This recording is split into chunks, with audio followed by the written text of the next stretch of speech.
যাচ্ছি। আজকে এই অনুষ্ঠানে যে প্রধানমন্ত্রী ডক্টর মোহাম্মদ জালালউদ্দিন উনি মতলব উত্তরের সন্তান, উনি আপনাদের এই শারদীয় দুর্গোৎসবের যে নির্বিঘ্ন হতে পারে সেই চিন্তায় উনি আজকে থেকে 3-4 দিন আগে ঢাকা থেকে চলে আসছে এবং গত বছর কিন্তু উনি এসেছিলেন। আমাদের সনাতন ভাই বোন সবার সাথে এই ভদ্রতা সবাই ভদ্রতা সভাবে তো আমি আমার থাকতে পারবো না, আমি ফিরে আসলাম আমার সনাতন ধর্মের ভাই বোন মা বোনের কাছে।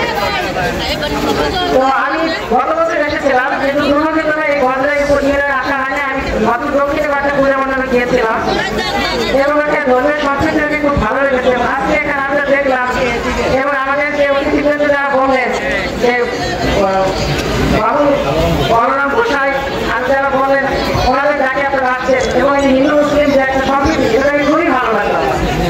আশা করি আপনাদের আজকে থেকেই তো শারদীয় পূজা শুরু হয়েছে, তো আশা করি আপনাদের নিরাপত্তা কোনো অভাব হবে না। আর জালাল সাহেব তাদের নেতা বা কর্মী বাহিনী আছে তারা আপনাদের সবকিছু ভালো থাকবে।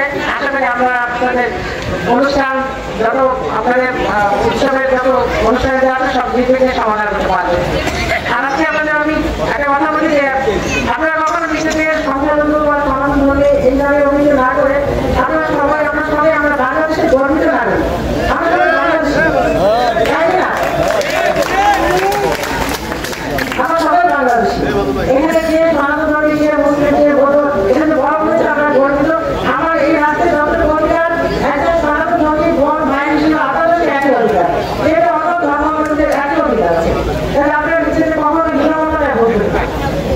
এবং আমরা নতুন বাংলাদেশে নতুন বাংলাদেশে করতে চাই, সেক্ষেত্রে আপনাদের মাটি সরকার ডক্টর জালালউদ্দিন আমার ঘরের মানুষ, তো সেই হিসেবে জানি যে উনি কখন আমার নিজস্ব ব্যক্তি স্বাধীনতা কখন হস্তক্ষেপ করেন না এবং উনি যদি এই নির্বাচন হন তাহলে আমি আশা করি আপনার ধর্মীয় স্বাধীনতায় কোনো হস্তক্ষেপ করবে না, আপনার স্বাধীনভাবে আপনার ধর্ম পালন করতে পারবেন এই স্বাধীন বাংলাদেশে।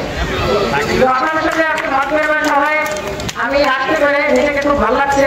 আসলে ছোটবেলায় আমি যে শহরে মানুষ হয়েছিলাম মাদারীপুর শহর, ওটা আমি আমার স্কুল কলেজ লাইফ শহরে দেখেছি। তো ওখানে সনাতন ধর্মী লোকের সনাতন ধর্ম অনেক পাশ। তো আমার মা খুব ধার্মিক মহিলা ছিলেন, মাকে বোনের ছাড়তেন না। আমি দেখলাম যে সবসময় আমাদের সনাতন ধর্মী গৌরী বোনেরা এসে মার কাছে যে কোনো সমস্যায় তারা বলতো, মা তাদের যে কোনো সময় যে কোনো ভোট দিত। তাদের তো ধর্মের স্বাধীনতা কারো জানাতে হয়। এই যে ধর্মের স্বাধীনতা আমরা আমলে দেখে আসছি, আমরা সেটাই চাই, ছোটবেলা থেকে দেখে আসছি। তো এটা কেন হবে? যার যার ধর্ম সে পালন করবে। আমাদের সবাই আমার বাংলাদেশ হিসেবে আমরা একসাথে বসবাস করবো সুন্দর বাংলাদেশে, সেটা আমি চাই।